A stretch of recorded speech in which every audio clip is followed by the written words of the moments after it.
Virtual Racing School was developed to provide support to the next generation of sim racers. No matter if you're a rookie or veteran or what car or track you'll be racing, our goal is to provide training every step of the way, okay? Martin Kroenke becomes a three-time world champion.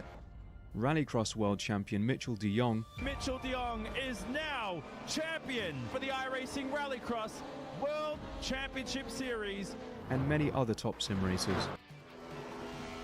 Data packs include everything you need to start learning. Our World Championship coaches create the data packs by setting a hot lap or a series of fast laps for you to compare, analyze, and replicate.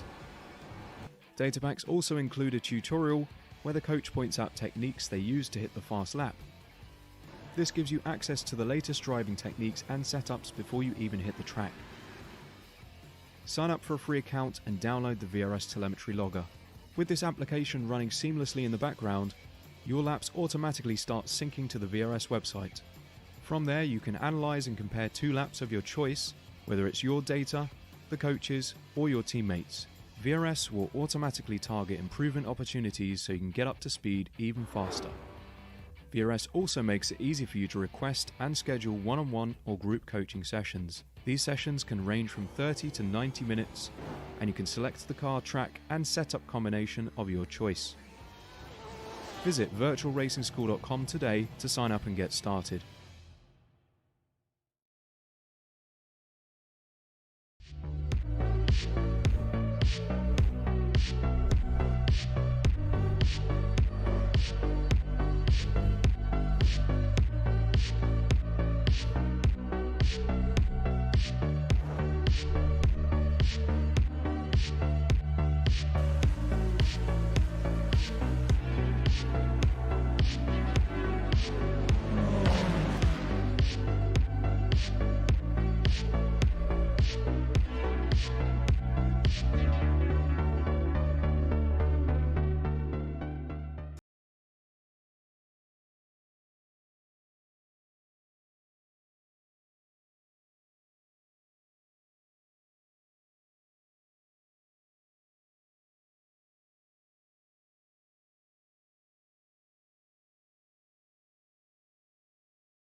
Good evening, good morning, good afternoon, wherever you're watching from. Thank you so much for joining us for the start of a new season of the Colorado Karting Tour iRacing Winter Series, at least the start of the points-paying rounds. Obviously, we had the first non-championship round at Laguna Seca last time out. I'm Tyler Newitt here with Joshua Lee in the commentary booth, with Jonathan Grabowski working all of the cameras and whatnot, doing everything we need in the virtual production trailer. Last time we were at Road Atlanta with the Colorado Karting Tour, it was an endurance event, and it's going to be the same today. Not your standard Colorado Karting Tour format with a 15-minute sprint and 30-minute feature. This is going to be 45 minutes of all-out GT4 racing action. We've got the defending champion Rob Hubrechts among the cars on track qualifying right now. We've got last time's non-championship winner Lawrence Zavadil on track as well. But they are both topped at the moment by Mark McCormick, who sits atop the provisional qualifying order with just a couple minutes left. So, Josh, welcome aboard. First time on the Colorado Karting Tour broadcast. Looking forward to some GT4s at Road Atlanta. And Road Atlanta always seems to provide a lot of exciting racing. I mean, this track is known across endurance racing, relatively, of course, with IMSA here in the United States, with Petit Le Mans as being one of the most exciting tracks that they visit. I go to the virtual world, the Porsche Tag Heuer Esports Super Cup and the Contender Series always seems to have exciting rounds here at Road Atlanta. I think we're going to see exactly the same here in these GT4 cars. A little bit slower than those Porsches, a little bit slower than the LMP2s and the GT cars that race normally around this course, but still going to provide some exciting action and hopefully some close racing at that. Well, certainly, and of course the IMSA Michelin Pilot Challenge race is here as well with these very GT4 cars that you see on your screen today. But fitting that you mentioned the a real-world event and a virtual world event. The Colorado Karting Tour iRacing Series is one of those great series that we love that blends the line between the virtual world and the real world. Everyone on your screen today is either a Colorado Karting Tour member or a member of the greater Colorado area racing scene, with prizes on offer for those who are not. Ooh, as we've got some contact between Rob Holubar and somebody else on their qualifying laps. But yes, prizes on offer for those who are not part of the Colorado Karting Tour. The highest finishing non-karting tour member is going to win a full race day experience from Point Karting, with prizes, test sessions with Point Karting as well for the second and third highest finishing non-Colorado Karting Tour drivers. So some really exciting stuff on offer, and the non-Karting Tour members brought it in the test round. We saw several up and fighting with the defending champion Rob Hubrecht, including Lawrence Zavadil, who sits second at the moment and won both of the non-point scoring rounds. There's another one, Suraj Pradhan, working his way down the backstretch into 10A here at Road Atlanta in the McLaren. Another interesting thing with the new car choices on offer here. Obviously, last season was the USF 2000 car, everybody in GT4s, which means they have some car choice available to them. And there is some variety between the cars. The Porsche and the McLaren have different strengths around the track, the BMW as well, and different strengths over the course of the race as well. So that'll be something to keep our eye on. We've got two Porsches out front with McCormick and Zavadil, and Rob Hubrecht's there third in a McLaren. I believe Jeremy Davis is the only brave soul in a BMW today. He has qualified provisionally 17th. BMW can certainly be quick, but it is a bit of a handful from personal experience. Just getting to the end of qualifying here, we'll get you the rundown. Michael Janevic's the last car on track. We'll see if he can improve his time, but shortly we'll be ticking over to the race.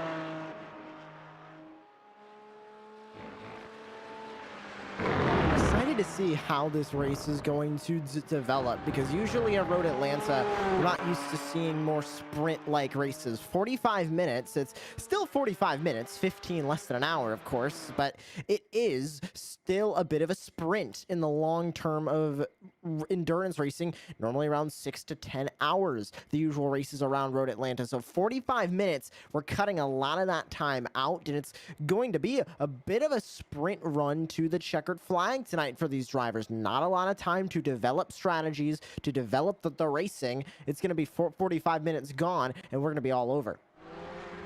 Yeah, and I got a little ahead of myself there. We actually have a 5-minute warm-up session before qualifying, so before the race rather, and after qualifying. So we'll keep bringing you up to speed with what the Colorado Karting Tour iRacing Winter Series is all about, as we see Mike James heading out on track in his Porsche. Number of, as we mentioned, real-world drivers in the series, driving everything from karts, obviously, with the Colorado Karting Tour, to some club racers as well. We discussed last time, Kenny Schmid has actually driven and drives the Porsche GT4 in some series. Ooh, that's Tracy Walker-Scott going for a spin there. But yeah, so Kenny Schmid familiar with these cars, and certainly that's going to do nothing but help him, you'd imagine. He qualified in 5th, so definitely has some pace here. There's Brian Bruzzi. Was an interesting last season and start to this season for Brian. He was very, very quick when he was here, but some races he wasn't able to make, and then round 1 we saw he had technical difficulties that kept him from taking the grid, or round 0 I should say, kept him from taking the grid, and then in the reverse grid round 2 or second race from the non-championship round, got caught up in a lap 1 mess, I believe. So we know Brian is quick, but once again, he's not set a qualifying time. I don't know if that's technical difficulties or he wants something, some challenge to work on coming from the back. He's obviously got pace. He was 4th quick in practice, so we'll definitely be one to keep our eye on him, John. It's just a back to the front challenge. Super easy racing team name. He is trying to make it a super difficult race for him, but I like the confidence starting from the back, especially at a track like Road Atlanta, where passing can be seen as a bit of a premium. As he gets very loose coming off a 10B, slams it into the Michelin wall there and turn number 11. But talking about passing being a bit of a not a lot seen here at Road Atlanta. Turn 1 is a bit of a passing zone. Then you're going through the very tough chicanes of turns 2, 3, 4, and turn 5. Going into the turn 6 and 7 complex, you can make passes into 6 and through 7 if you set that pass up going through turn 6, and then through the kinks of 8 and 9, basically one long straightaway and going down to the 10A, 10B chicane. You can make a pass going into 10A. We've seen passes be made going through 11 and 12 back to the front straightaway, but you really only have 3 or 4 main zones on this racetrack to make passes. They need to make sure they're not wasting time. Well, and it's an interesting point as well. We touched on the differences between the cars. And from personal experience, the Porsche is an absolute monster through the tight and twisty bits. It is so good through kind of turn 1 up really until you get to the back straight. But the problem is, for the Porsche drivers, is the McLarens can absolutely launch out of the slow speed corners, including onto the back straight. And even then, they have a top speed and acceleration advantage. So with 10A being one of the best passing opportunities around this circuit, it's not fully cut off for the Porsches. You can definitely make something happen if you get a really good run onto the straightaway. But you got to be tucked right up behind the McLaren, and you have to be confident on the brakes. So that'll be interesting to see. But still, we touched on Brian Bruzzi and how he's doing the back-to-front challenge. That's going to be quite a bit more difficult this season than it was last. Certainly, last season we saw some drivers who, started generally towards the back of the field, kind of worked their way forward as drivers fell by the wayside. But that was with fields somewhere around, 16, 17 cars at a strong showing. Now we've got 26 cars. I have to believe that's the highest number of entrants for a Colorado Karting Tour iRacing series, at least since we've been covering it. So definitely going to make that challenge just a little bit tougher, but we are just about ready to get going. There is your starting grid for round 1 of the Colorado Karting Tour iRacing Winter Series here at Road Atlanta. Mark McCormick, debutant, I believe, will be leading the field to green from P1. He will be joined on the front row by Lawrence Zavadil, winner of the non-championship rounds at Laguna Seca. Rob Hubrex, your defending champion, rolls off P3 in his McLaren, highest of the McLarens in the starting grid. Michael Keltner grabbed a couple of podiums at Laguna Seca. He will start in 4th. Kenny Schmid will start 5th alongside Ezra Kelderman. Eben Bell will start in 7th alongside Jim McKendry. Then it's Mike Weber and Mark Malson. Michael Herring 11th and Suraj Pradhan in 12th. Behind them, Cody Dempster starts 13th alongside Daniel Lopez. Floyd Kerr will start 15th alongside Rob Holubar. Jeremy Davis will roll off 17th in the lone BMW in the field alongside Tracy Scott. Mike James starts 19th, Zach Peterson 20th. Mark Sherman starts 21st, alongside John Schneebel. Dustin Wayman will start 23rd, Ben Jolly 24th. And rounding out the grid are Michael Janevics and Brian Bruzzi. Now, has Brian Bruzzi made the starting grid, Jonathan? That's one thing I want to know, because he certainly didn't at Laguna Seca, but actually I can see on my timing Yeah, he is on track and rolling. So definitely going to be a car to keep your eye on in this 45-minute race. But the field working its way down through the S's behind the pace car, and we're just about ready to get going. And they work their way through this very twisty section here at Road Atlanta. They go downhill, then right back up the hill. They're coming over the crest now before just leveling back off with the ground and going back up into a sharp uphill braking zone, going into turn number 6. Watch for this to be one of the passing zones here. Turn 7, you can make passes going through turn 7, but you need to set those passes going up here at turn number 6. So turn 7 can be used as a great run down the hill, small hill you see there, onto this straightaway of turns 8 and 9, going down into the hardest braking zone on the course, which is 10A and 10B. You've seen a lot of fireworks go off there. We'll see if we have any more here tonight, as it's another downhill before they get through turn number 9 and into that braking zone. That is the big passing opportunity on the track, as we've mentioned, 10A. You have to be confident on the brakes if you're going to make it happen, and you have to have a willing dance partner. We saw contact in the IMSA Michelin Pilot Challenge race here between two drivers who didn't want to play nice through 10A and 10B. Hopefully everyone is clean and green here today, but we are just about ready to take the green. Pace car is pulled ahead and pulled off as Mark McCormick will lead the field down the hill and into 12. And he's got a good jump already. He is well clear of Lauren Zavadil. And we are green here for round 1 of the Colorado Karting Tour iRacing Winter Series. Working their way down into turn 1, it is still McCormick from Zavadil. Kenny Schmid has moved ahead of Michael Keltner. Now Keltner slides back ahead.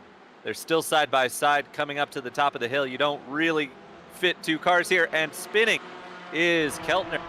So Michael Keltner, who had a very strong showing at Laguna Seca, is going to have to work his way forward from the back here, as he has to wait for the entire field to go by before he can rejoin in his portion. Vintage race car autocrosser spinning around towards the back. As you can see, a couple more drivers getting into trouble. I believe Cody Dempster just got into an incident. He's falling way down the order. Yes, he did. That number 77. Oh, he hit as well. He got hit by Evan Bell in the number 77. There's Cody Dempster right there in the number 26. And Schmid's around as well. As is Bruzzi. So both Brian Bruzzi and Kenny Schmid going for a spin. What turn? Did you see? Was that turn 7? Got a replay from Kenny Schmid. He's already spun at this point. This is before. So it's turn 6.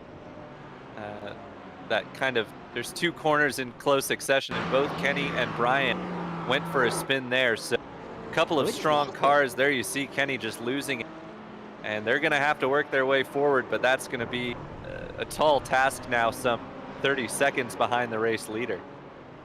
Yeah, and it looked like separate incidents too, just drivers losing it through that turn 6. It is an uphill braking zone, a little bit of an off-axis corner as well, so makes sense they're having a little bit of trouble going through those corners, but we'll see if Bruzzi, if Schmid can then catch up and be at the front towards the end of this 45-minute race. We're taking a look, battle for 13th with Mike James, Jeremy Davis, and Zach Peterson going at it for P14 behind this drivers, and we'll have a replay of what happened to Bruzzi here. I believe, Tyler, just the exact same thing. Yes, it was. Nothing happening really around him. Just loses it going right through the middle of the corner. Snap of the fingers, and that car is getting snapped around.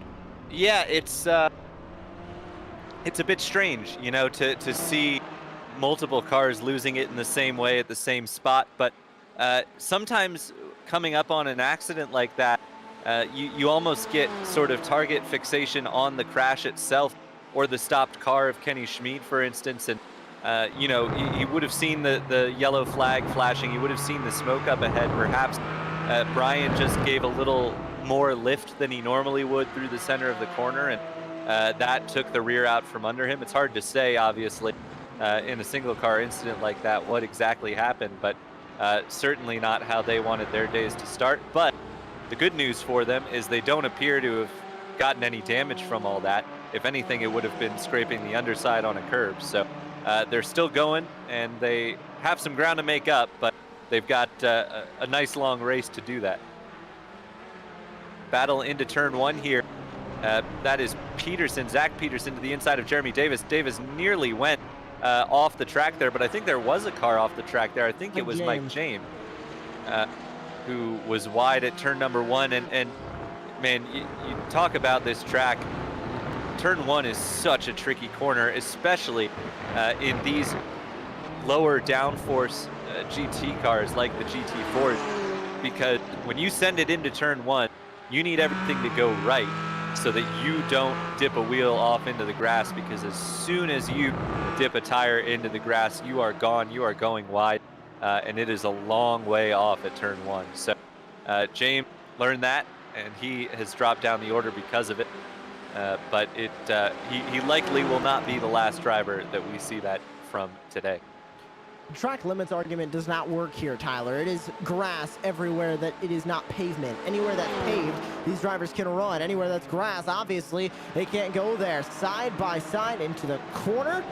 And Robert Hollebar in that Porsche is going to lose out on a spot too. The McLaren of Zach Peterson, who just went by him.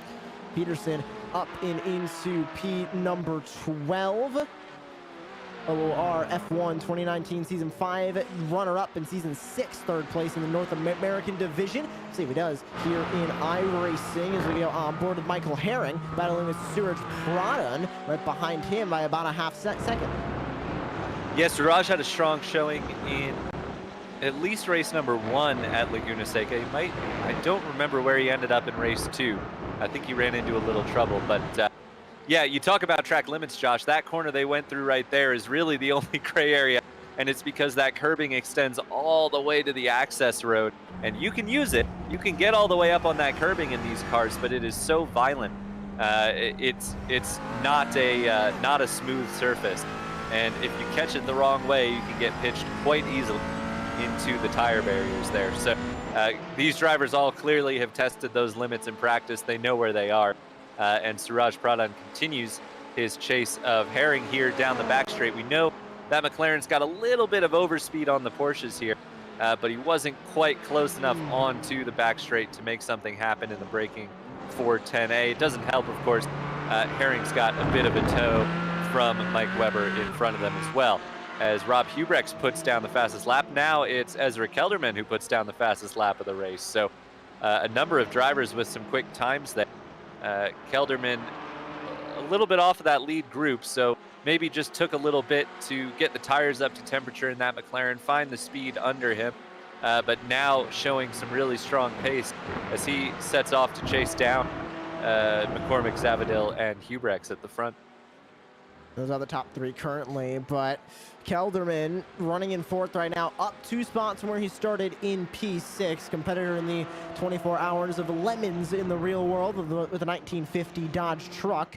We'll see what he can do in his virtual GT4 McLaren as these top 3 are starting to pull away, Tyler. McCormick and Zavadil are pretty close together by about 4/10. You only have to go back about 9/10 then to find Hugh Brex sitting there in P3. And interesting to see 2 Porsches up at the front, followed by 2 McLarens, then another 2 Porsches, then another McLaren, Porsche McLaren, and then we don't really get a ton of Porsches all the way until the back of the field. 19th through 25th is all Porsches, but we don't see a big stretch of Porsches until P15. There's only 3 of them there with James, Kerr, and Schneebel.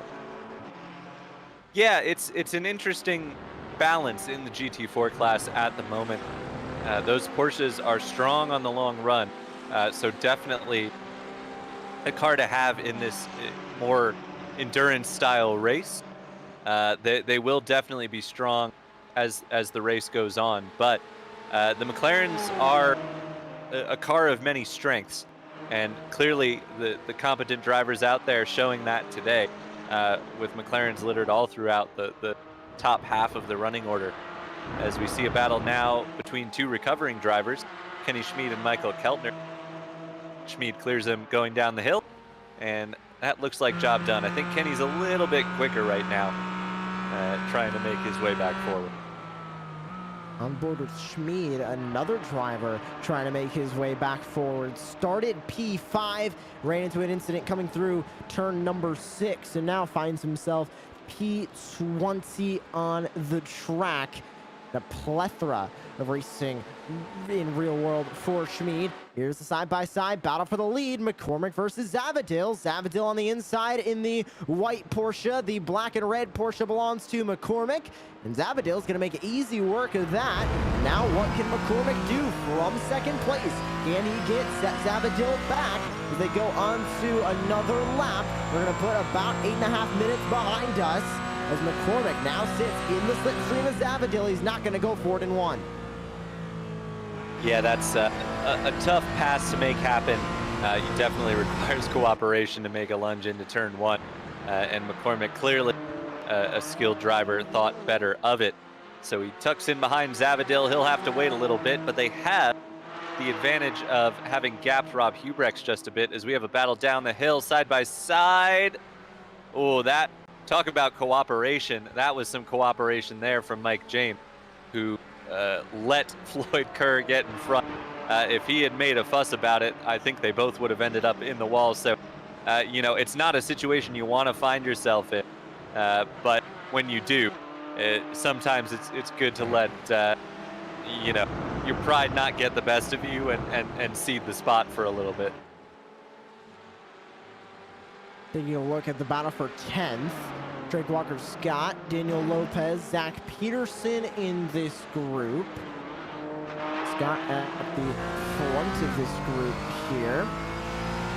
And on board now with Daniel Lopez there in the number 25 machine. A 38-year-old father of a 12-year-old boy working in IT, using this opportunity to compete in the Colorado Karting Tour iRacing League to have a bit of downtime, and a fan of the Broncos as well. I'm not sure they did particularly that well today, but you know what? You can at least have a little bit of a better day. Oh, they won against the Chargers. Okay, never mind. So he's going to be celebrating, hopefully, with a nice top 10 finish here in the Colorado Karting Tour event. Yes, that will certainly be a nice end to the day for him. But yeah, lots of Broncos fans, I'm sure, being the series mostly drivers from the greater Colorado area. As we see, a couple of positions changing hands there. I thought it was somebody tumbling down the order, but it was just a couple of simultaneous passes. And we've got drivers on the pit lane, Mike James and Mark Sherman. Not a normal fixture of the Colorado Karting Tour, but certainly for these endurance events, we do expect some pit stops. We saw them last season. Saw some drivers have trouble with them and prove costs in the course of the race. So definitely something to keep our eyes on, but at the moment it's James and Sherman making use of some fresh tires, maybe some fresh fuel. It's so you fill fuel and do tires at the same time in these GT4 cars, but what you don't do is the tires take too long to be covered by the amount of fuel that these drivers were putting in. But something in the GT4 league that I race in that I've discovered is that you can take 2 tires on one side in the amount of time it takes to put a little bit of fuel in. As we've got a side-by-side battle down the hill, it's Tracy Walker Scott trying to affect the pass on Daniel Lopez, but not happening there. So that is Lopez in P10, which I believe is the reverse of what we had been seeing the lap before. So somewhere along there, Lopez got ahead of Scott. And we've had a change of lead as well, as McCormick is back in front of Zavadil, and Lopez having some connection troubles. That'll certainly not be helpful for Scott. We will get a replay of what happened here momentarily. Here it is. So with some lap traffic coming down through the S's, just checked Zavadil up enough. The lap traffic went way wide, and both leading Porsches stayed pretty tight. But McCormick, with the overspeed there, able to get the job done on Lawrence Zavadil. So we've got a new race leader who looks familiar because he led much of the early stage of this race. And despite all this, Rob Holubar seemingly not able to quite keep the pace of those top 2. just seems like he's a little too far off the back to really keep up with or do much beyond just riding on the fringes of the toe behind those two. He did. Oh, that was a pass there. Sorry, Josh, that was a pass. Believe it was Rob Holubar on Zach Peterson for 12th place into 10A. So more passes going on there side by side again, but Peterson not able to get it to stick in the final corner there. Yeah, just going back to the 67 who currently runs in third, you take a look at his lap time last time by, a 10th faster than your current race leader, and some odd about 8/10 or say 6/10 some odd faster than the driver in front of him of Zavadil, and he's about 2/10 faster than Kelderman behind him. So you take a look at the lap times, he is starting to get a little bit faster. We'll see if that'll change any hands up at the front, and we'll see if he can continue that, because remember, last time by was that time where they were held up by the lap driver and that pass was made for the race lead. So if the 67 can continue to clock off these lap times, continue to get faster, would not be surprised if we see a top 3 battle for the lead here soon. It looks like that number 67 McLaren is cooking around Road Atlanta. Let's take a look at the lap times this time by. How are they going to stack up for these top 3? Top 2 across the line, 126 flat, 126.2, and another 126.2. So at least 67 faster than McCormick that time, but Zavadil just gained about 2/10 on the driver in front of him. He's right all over the back bumper to the 8. I think a lot of that has to do with the benefit of the toe. Obviously, McCormick not afforded that benefit from the race lead, but Zavadil right up in behind the number 8 car. I think these two drivers are pretty much even on in terms of pace from what we've seen so far today. They can definitely both lay down a quick lap when it matters. I think Rob was a bit fortunate to still have the toe that time around that kept him mostly in check with the race leader, but I do worry that we might see him drop a little bit further back on this lap as he was before, as they're 3 wide at the bottom of the hill. That is not what a place you want to be 3 wide, but everyone mostly has it sorted now. This is the battle for 7th place. Mark Malsum has Michael Herring wants it, and Suraj Pradhan is hoping that they take each other out and he can slide on through. So a 3-car battle at the moment. 2 McLarens and a Porsche here, and Mark Malsum leading the bunch. Take a look at this 3-car battle. Malsum, Herring, and Pradhan. You're on board with Herring, who sits in the middle of this group, and there's the dive, and he's gonna let him have it. Malsum's not going to fight that one. A great move from Michael Herring there to move up into P7. 1 Porsche versus 2 McLarens. Malsum's gonna take a peek to the outside. Not able to do anything through turn 12. Here they go back into turn 1. This time the McLaren's not gonna be close enough. He's gonna go for it. Going a little bit wide on the entry is Herring. He hits that apex, however, and is gonna continue to pull away. Now the McLarens are gonna have to fight amongst themselves. Malsum and Pradhan both gonna start fighting each other there in P8, as these 3 are gonna stay together by about 4/10. Well, that's, we were talking about the differences between the cars. That's a driver who knows the advantage of the Porsche is on the brakes. And Herring was very confident on the braking into 10A, and it certainly looked dramatic, the difference in braking capability between Malsum and Herring. But that is really just the difference between these cars. And you saw with the way that Malsum fought back, the McLaren is much better on acceleration out of those slower speed corners. So it really was a matter of Herring getting in front on the brakes, which he can do with that Porsche, and then shutting the door, because that McLaren is going to be right back on it as soon as they're out of the braking phase of the corner. But right now it's McLaren on McLaren, as Pradhan wants that 8th place. Malsum dropping back a bit, but obviously similar braking capabilities between the two there, and Pradhan has to wait for another opportunity. They certainly don't want to lose the draft off of Herring right now, who is getting the benefit of the toe from some lap traffic here and trying to stretch the gap back to the 2 fighting McLarens. Well, closing in now and about halfway, and going a little bit wide was that number 9. We go back to the battle for the lead. Zavadil closing back into McCormick. He was closed in a lot more a couple of laps ago, but since then has fallen off just slightly. They're going to continue to fight, however, for this race lead. Expecting now about 1.7 seconds back to third place. Is really going to be the McCormick and Zavadil show at the front of this field. Not really expecting anybody to get into this. Zavadil, a former motocross racer, started when he was 5 years old and is looking forward to this season of the Colorado Karting Tour here in Sim, and is looking to walk away with win number 1 in round number 1. But McCormick currently still setting the pace by over 2.5 tenths now, able to close that gap again as another personal best is set by the 24.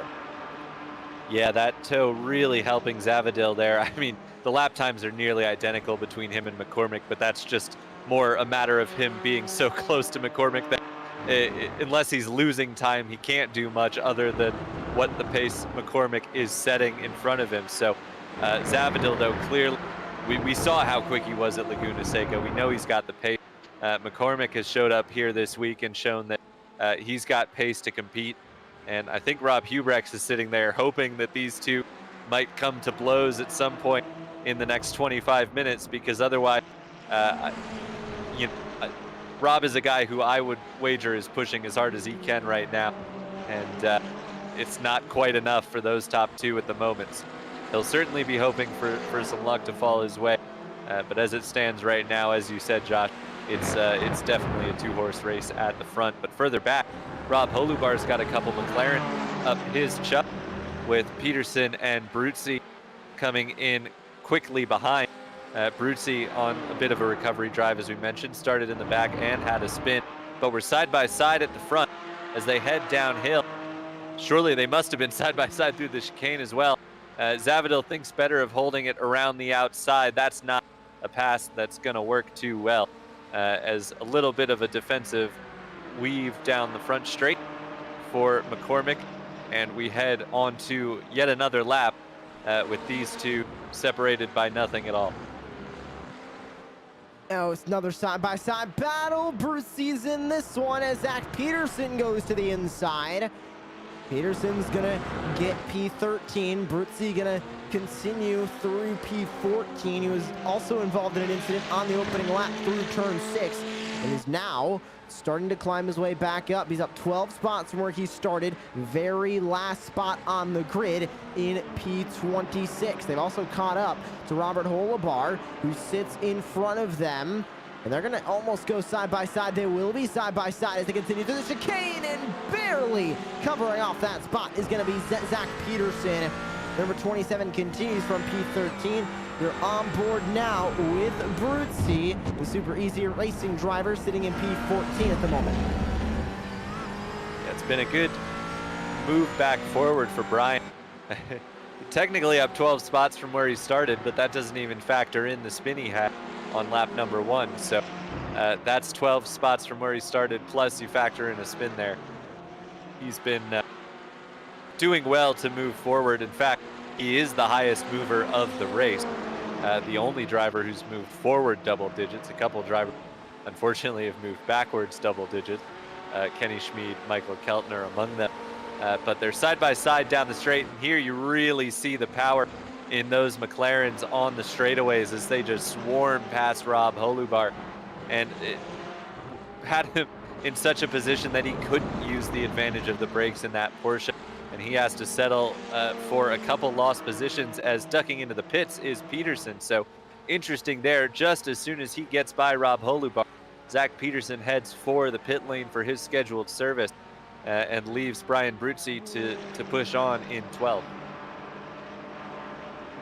Bruzzi now is looking really well to get himself up to the front. Zach Peterson's into the pit lane. Wondering if that's going to be his scheduled pit stop for the race and about halfway through this race, or if that is going to be an unscheduled one where he brings it down into the pit lane. We'll soon find out, but continuing now, taking a look at Mike Weber, who sits there in P5, holding off Jim McKendry, who currently sits behind him there in that 6th spot on the racetrack. The number 19 and the 18 gonna go down the hill through turns 10A, 10B. And no change of position yet for this 5th spot. And they'll continue here at the front. 1:25.502, the fastest time of the race, just set by McCormick. And he's still in a battle with Zavadil. They're not going to take their pit stops yet. Wondering if Zach Peterson pitting so early, I believe it put him 1 lap down. Yes, it did. He's definitely going to be way behind now, even after pit stops cycle through. Yeah, it was definitely a long pit stop there for Zach Peterson. I'm pretty sure he took tires. Some of the drivers we've seen stop have not taken tires. Among those, Keltner has been in for fuel only, Mike James as well. With the setup that these guys are running, these cars will go for about half an hour. So you'll definitely need to stop for fuel. And as we kind of discussed earlier on, you can't really do the full set of tires covered by the fuel, but you can do a couple. Whoa! As that was James, I think, way off the track. Just missed his braking in front of the leaders as they work their way through, and Hubrex gets through all right there. So if you're taking 4 tires, which I believe is what Peterson did, it will take quite a bit longer. And he now sits in 20th place behind a couple of cars who have already stopped. So, perhaps not the best strategic call there, but we'll certainly have to wait and see. I know the McLaren is harder on its tires than the Porsches are, so that might just be a necessity of the car choice there for Zach Peterson, as we've got a battle here between a couple of Porsches, Mike Weber and Jim McKendry fighting over 5th.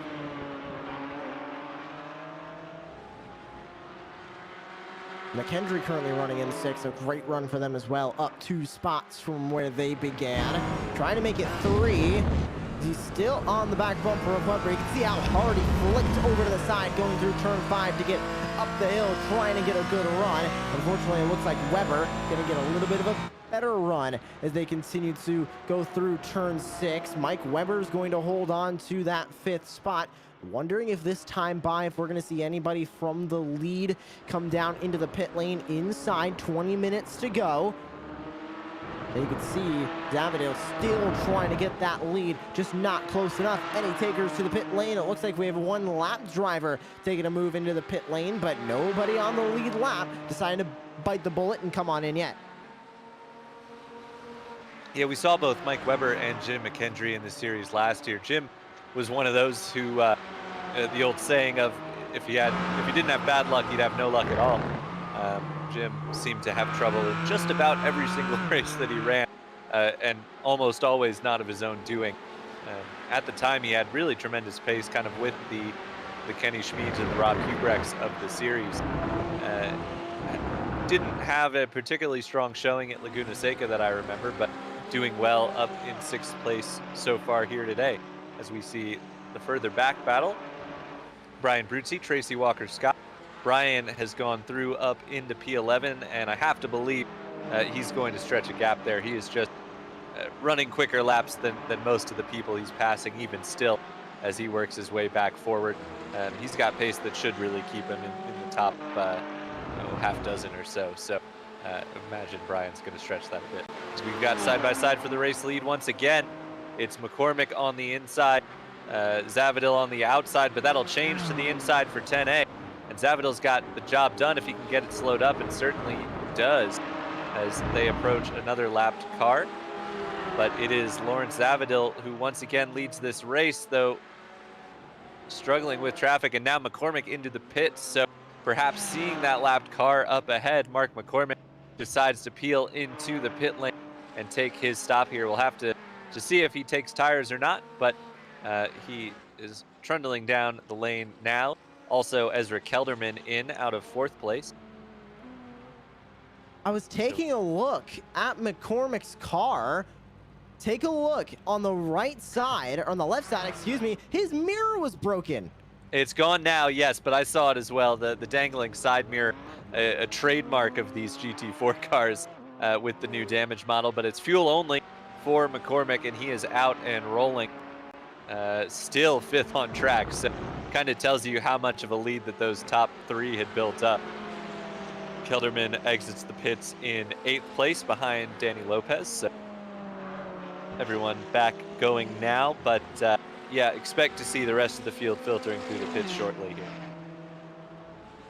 Zavadil has to pit this time, or else he is undoubtedly going to be caught out on the racetrack and behind the 8 ball. There's Zavadil there. He's going to come through 10A, 10B.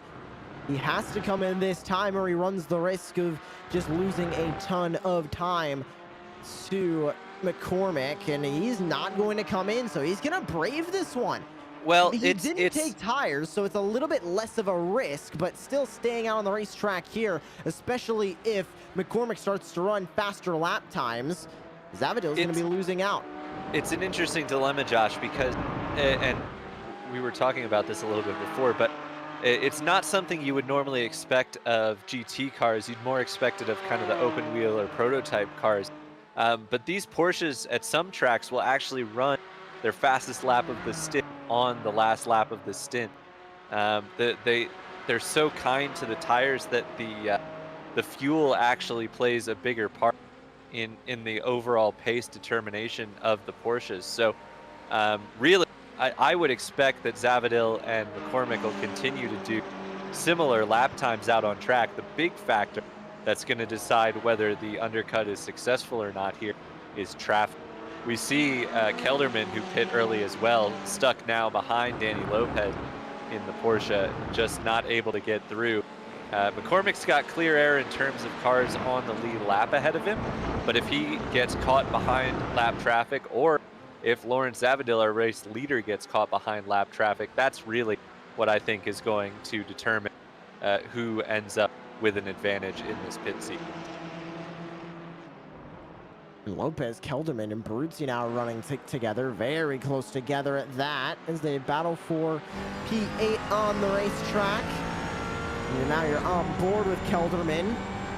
He sits P8 and started up in P6, so lost a bit of time as he's going to take a look to the inside. Daniel Lopez up in front of him, trying to hold him off, and here comes Bruzzi 3 wide. What a brave move from Brian Bruzzi down into 10A, up into P7. Here comes Kelderman. He's not done. The worst out of that was Daniel Lopez. He's going to escape to the pit lane. Well, we said before the race that Bruzzi was going to be one to watch, didn't we?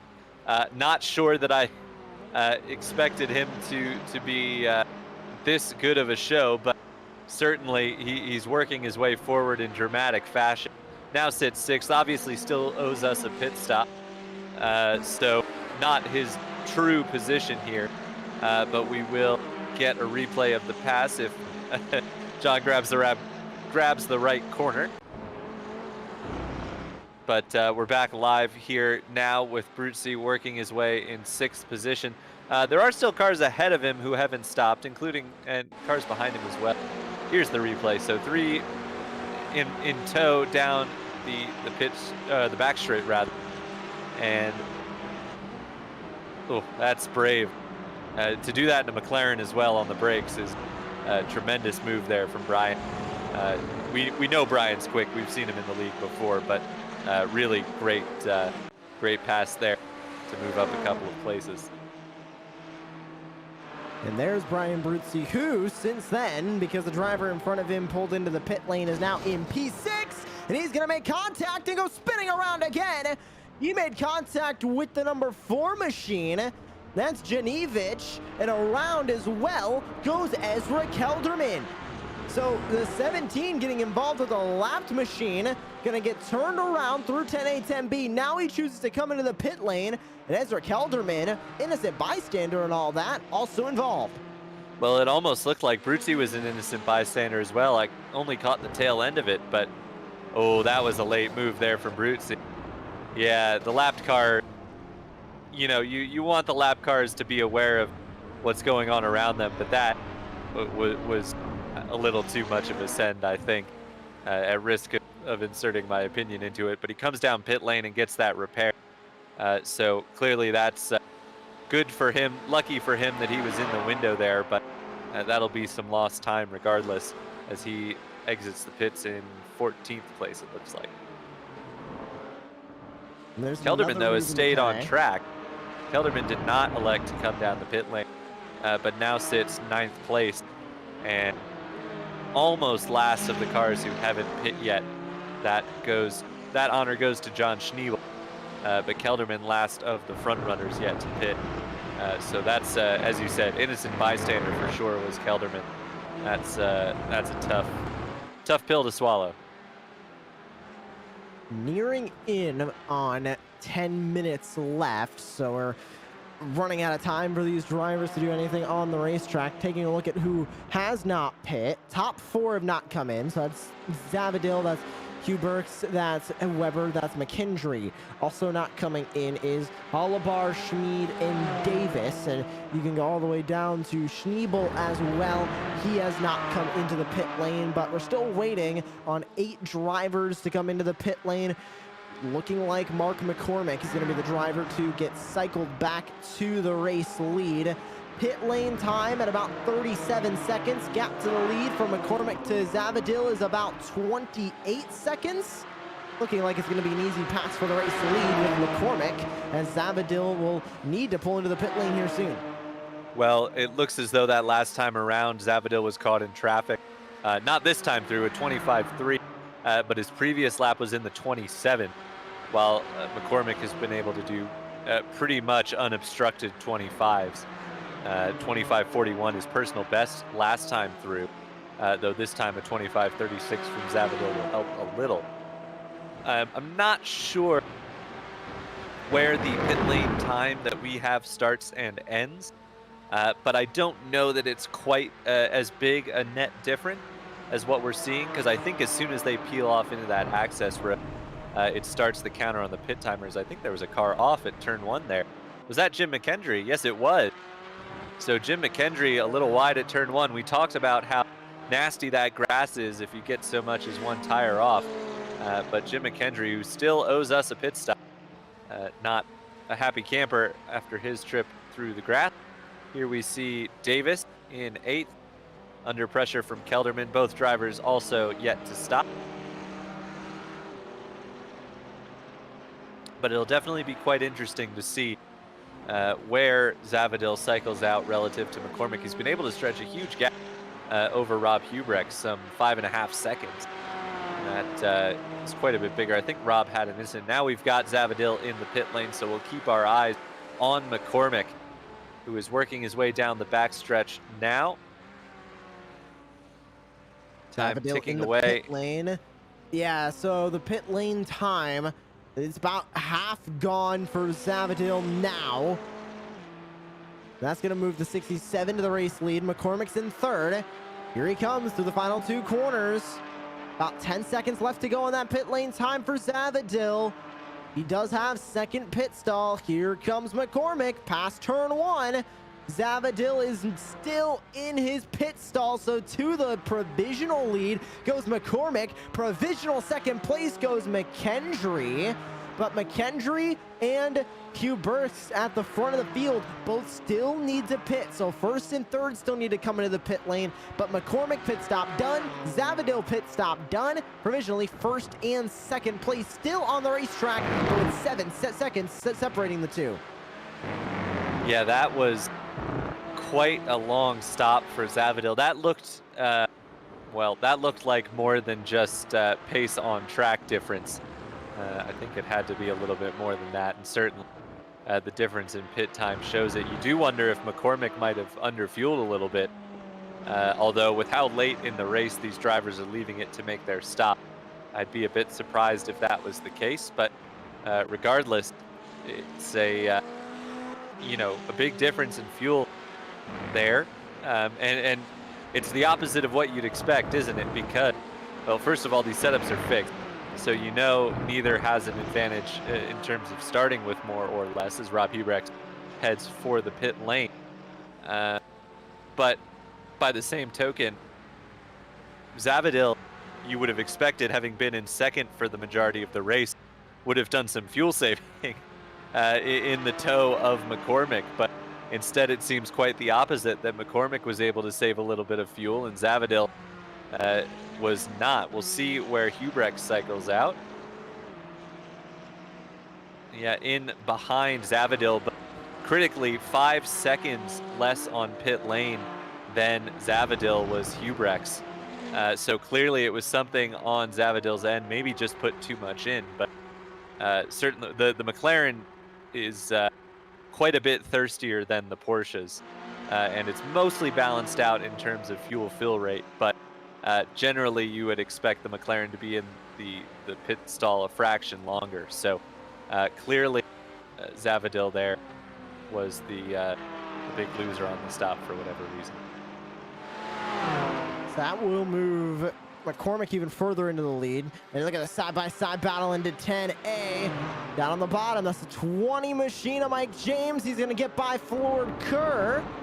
And they're still going at it through 10B. Here's turn 11.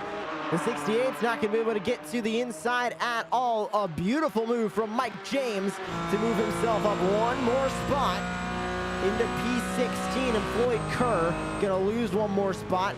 Kerr starting P15, now down 2 spots on the racetrack. Whoa! And a very big moment for Mike James. This is going to open the door once again for Kerr. I believe they might have door slammed once there as they both got loose, but right back into P16 goes James. Well, you heard me, and I heard Jonathan, who you can't hear, but we both made the same remark there as James dropped a wheel at turn 1. That's not a slide most people recover from, but James was, well, either he knew what was going on or he had some lightning quick reflexes, but he caught that car that was well and truly sideways through turn number 1. That was some impressive car control there, and he, not only that, but he manages to hold on to the spot in 16th. We'll see now if Floyd Kerr can have a look into 10A, but they've got the race leader coming up not too far behind them. It'll be McCormick hoping that these two don't come to blows and potentially damage his car in 10A, but Kerr sits behind for now.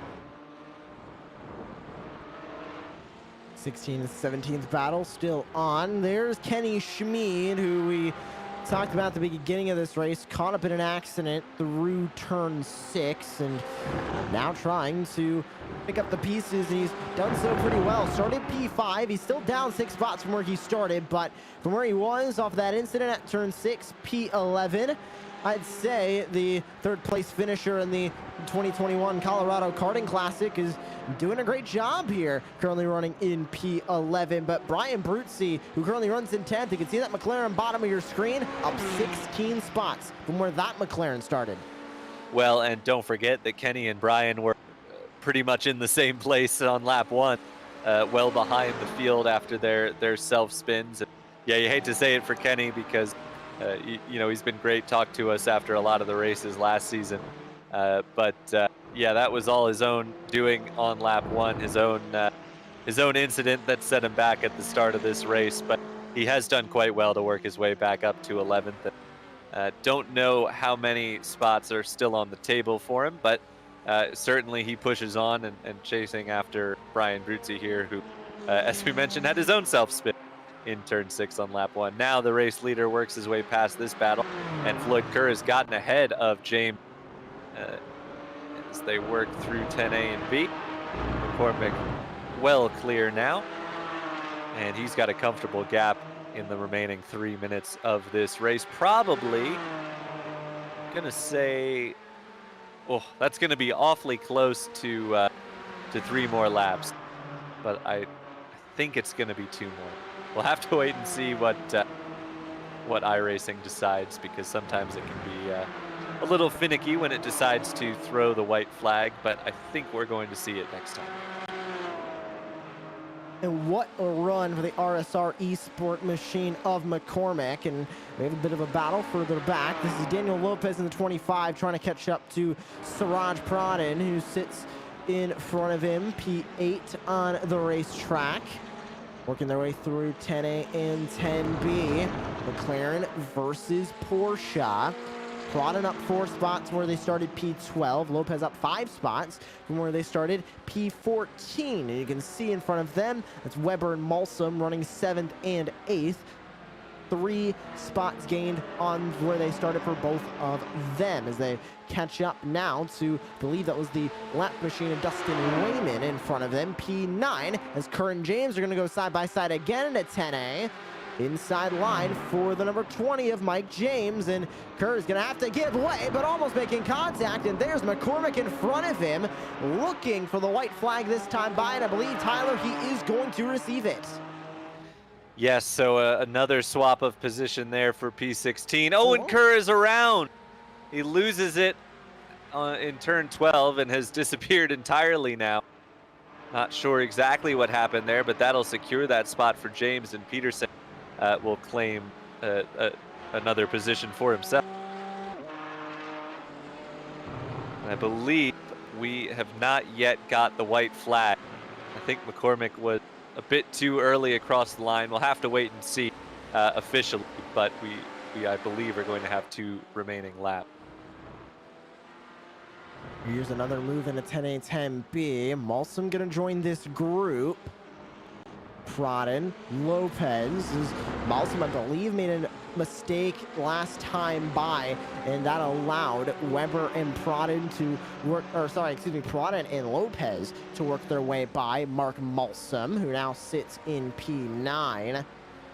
And they'll go back into 1. Here comes Malsum making a look to the inside. Not going to be able to get to it on Daniel Lopez. Great battle here, 2 McLarens, 1 Porsche. And Malsum running there in that 9th spot, looking for a good finish tonight. Former racer of rally and hill climbs as the number 8 machine of Mark McCormick for RSR Esports. This time we'll take the white flag, only about 4 seconds shy of ending the race. Well, and you certainly hope, with McCormick having been shorter in the pits than Zavadil, that he put enough fuel in here for the extra lap. We'll wait and see on that one if he starts to sputter, but at the moment it looks like he's got it pretty comfortably in hand. We go back to this battle between Prodin and Lopez. Prodin has it at the moment. Lopez obviously wants it, but it looks like Prodin's going to be clear into 10A unless Lopez is deep on the brakes. This is the closer battle. It's Bruzzi and Malsum squeezing Bruzzi towards the grass, but Brian gets it done. Malsum tries to over-under him through 10B. Might just get alongside downhill. Bruzzi returning the favor on the squeezing a little bit. Oh, Malsum heavy over the curb there, but they're still side by side. It's not really a part of the track you expect to go side by side through like that. But now Bruzzi clears Malsum into turn 1, and Lopez and Prodin are off. The 2 ahead of them must have been off in turn 1. I saw a little wisp of smoke. We saw Lopez there in the gravel, and it appears that the battle for 7th place came to blows into turn number 1, but McCormick now coming down the hill. He will claim the race victory. We'll see if we can get a replay of the incident in turn 1. We will get that replay here, but what a win for McCormick. What a drive for Zavadil as well. He'll finish P2. Here is that contact between Prodin and Daniels, or Mike James, excuse me, and there it is. Oh, he just went into the grass, and oh, the slam! Yeah, Danny Lopez it was machine in the Porsche. And yeah, that's it's a little tough to feel sorry for Prodin there. You know, once you make that first defensive maneuver, you kind of got to hold that position, because there comes a point where the car behind can't change his line any more than he already has. Lopez was committed to the inside, and Prodin moved for a secondary time to cover it off, and that's the end result you get. So bit of a shame there, as those 2 were scrapping for a really solid position, as Kenny Schmid, I think, just claimed 7th place from Malsum in the final corner. I think Malsum might have been a little short on fuel there. Oh no, he's limping. He's got a broken right front, and that was Brian Bruzzi, who had been 7th in 11th. So we missed some contact between Bruzzi and Malsum as well. Looks like there was some contact here. This is Malsum. That was weird. It looked like Malsum's suspension broke as he crossed the line. But Brutzi had damage as well. I feel like we must have missed something between Malsum and Brutzi, but not quite sure if we're going to be able to grab that. That might be tough. But let's see. Do we have something here? Coming down into 10A. You can see Schmid in the background there. Malsum went for the dive, and yeah, just I think missed the braking there. And Brutzi, the innocent party in this one. Not, unfortunately for him, not his first incident in 10A in this race, but that'll do it for the race. I think we are just waiting for... Yeah, we've got the results for you. Mark McCormick is your race winner of round 1 of the Colorado Karting Tour iRacing Winter Series at Road Atlanta. He's followed home by Lawrence Zavadil and Rob Hubrechts on the podium. Then it's Ezra Kelderman and Jim McKendry 4th and 5th. Mike Weber grabs 6th ahead of the recovering Kenny Schmid. Then it was Mark Malsum, Michael Keltner, and Michael Herring rounded out the top 10. Behind them, Ryan Brutzi, who we saw with the last lap incident there, lost him a top 10. And Suraj Pradhan, who also had a last lap incident in turn 1. Then it's Rob Holubar and Jeremy Davis. Danny Lopez, who we saw involved in that incident with Suraj Pradhan. Zach Peterson brings it home 16th. Mike James 17th. John Schneebel 18th. Behind them, Tracy Scott 19th. Mark Sherman 20th. Floyd Kerr with that late spin 21st. Dustin Wayman 22nd. Ben Jolly 23rd. Michael Genevics 24th. Eben Bell 25th. And Cody Dempster 26th. Well, that is the results. Just waiting on some drivers to filter in. Yeah, we don't have our race winner yet, but I will grab our runner-up, Lauren Savadil. How are you? I'm doing all right. Nice to talk with you guys again. Yeah, well, we spoke to you last time out at Laguna Seca, and you had a tremendous couple of races there. Yeah. Unfortunately, that one didn't pay points, and you couldn't quite live up to the expectations this time, could you? No, in the end, I think I could have had another shot at Mark, but I ended up taking way too much fuel in the pits. I ended with like 4 gallons, so I think I could have had another shot at him, maybe if I didn't take too much fuel, but he was definitely really fast all race, and I didn't have much of an answer for him. Yeah, we did notice that your fueling time was quite a bit longer than the either McCormick or Hubrechts, but it certainly seemed like you two were kind of the class of the field. I know Rob was hanging on there for a while before he dropped off towards the end of that first stint, but it really seemed like you two could go back and forth, and that your pace was pretty much similar. He would set a quick lap, and you would be right in there behind him. Obviously, you think it would have been tough to have a shot. Was that just a matter of overtakes being difficult, or do you feel like he had a little bit of pace on you there? I really do think he had actually a little bit of pace on me at the start. I have a feeling he was probably saving a little bit more fuel, just because in qualifying he was so much faster than me. Even though I did actually post the fastest lap of the race somehow, not sure how, but was fairly certain he had pace on me, and the only way I was keeping up with him was because of draft. But overall, it was a great race. I can't complain. Well, it was certainly fun to watch for us. We know there's some great prizes on offer this season, and I believe you're not one of the current Colorado Karting Tour members, so you are eligible for those prizes. Yeah. Obviously, just one round under your belt so far, but are you looking forward to the rest of the season playing out and chasing after some of those prizes? Oh, I'm loving it so far. The competition seems to be tight. Rob and Mark, I'm going to have to practice a bit more to catch up to Mark, but I'm excited for some more racing and racing with Rob and, these guys. Everything seems to be pretty close and tight-knit. Fantastic. Lawrence, is there anyone you'd like to give a shout out to before we let you go here? Yeah, shout out to RM Solo again. And then, of course, shout out to any of my family that may or may not be watching. But that's all I got. Great. Well, thank you for joining us in the booth once again, Lawrence. Congratulations on your second place finish here in round 1 of the Colorado Karting Tour iRacing Winter Series. And we'll see you next time. Thank you, guys. See you there.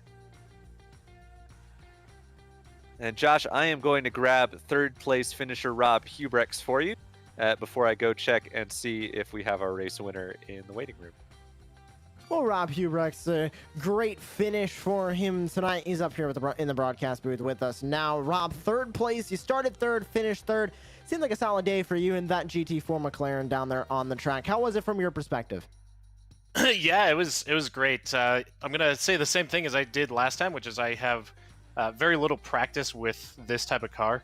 I'm definitely more of an open wheel specialist, and since the last race, I really haven't had any time to practice with the GT4. I've been traveling a lot, so to come away with a third place feels pretty good.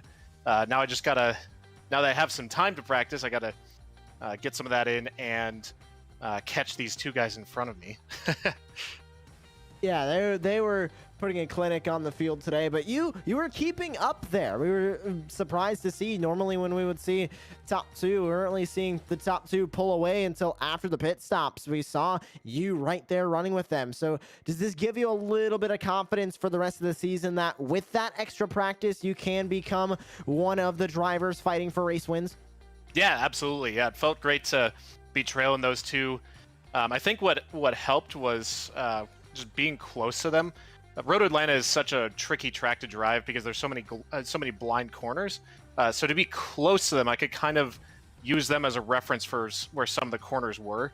So I was able to keep up with them that way. I just couldn't quite pull up on them, but it's definitely a shot of confidence to be fighting, close to them, at least in that early stage of the race.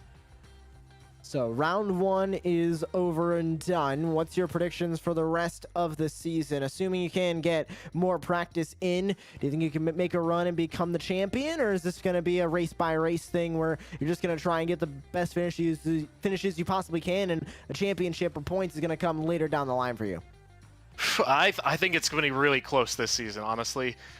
Lawrence and Mark are both extremely fast, so as long as they stick around, I think they're going to make it really hard to defend my championship. But like I said, I just gotta get more practice with this type of car. This is literally my second time driving this type of car, and I'm sure it'll come around to me. I also think it seemed like this track favored the Porsche a little bit.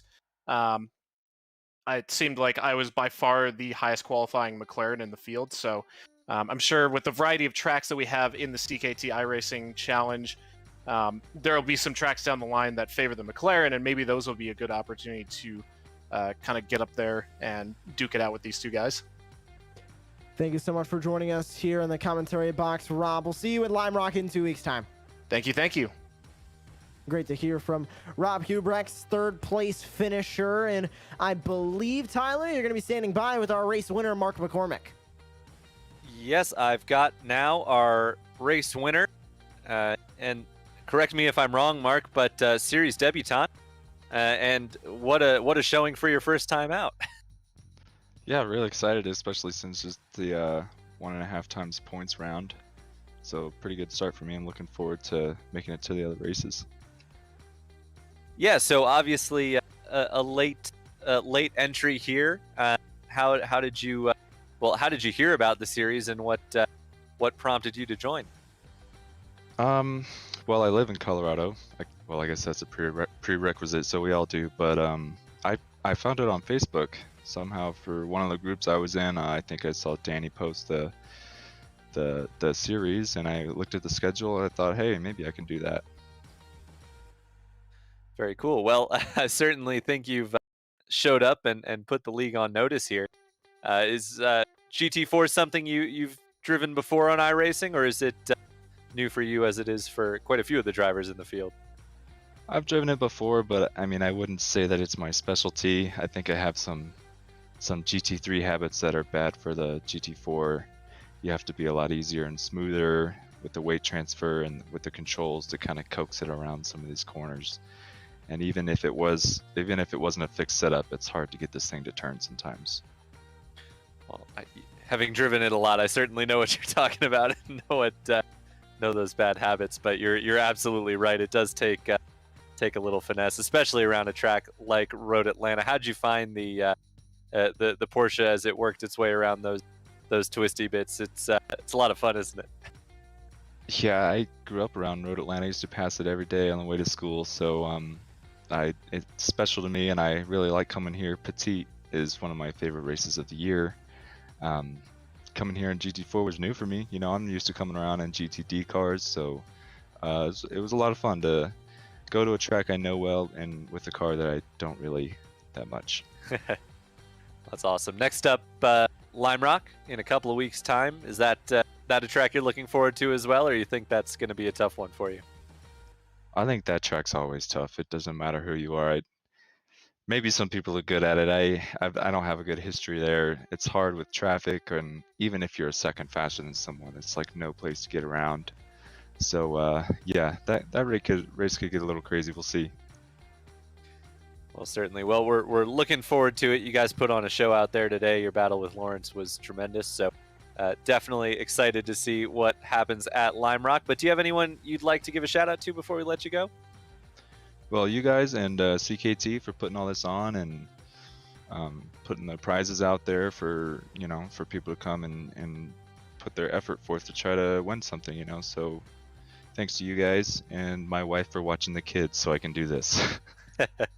Excellent. Well, thanks for joining us in the booth, Mark. We look forward to seeing you at Lime Rock in 2 weeks' time, and we'll bid you farewell. Congratulations on your race win. Thanks. See you guys. And that does it for our driver interviews here for round one of the Colorado Karting Tour iRacing Winter Series. We have a great series coming up for you. As we mentioned, Lime Rock next time out. And the series will continue with some more great tracks. We've got Watkins Glen, we've got Daytona, we've got VIR, Barber, my personal favorite, and all capping off at Sebring on March 20th. So really exciting schedule coming to you across this winter series for a really excellent group of racers with prizes on offer. But that closes it out for us here at Apex Racing TV tonight. Thanks to everybody who tuned in. Thanks to Josh and John for being along on the broadcast. And thank you to all of the racers for turning out tonight. We look forward to having everyone here in 2 weeks' time on Apex Racing TV at Lime Rock. But for now, farewell, good night, and we'll see you next time.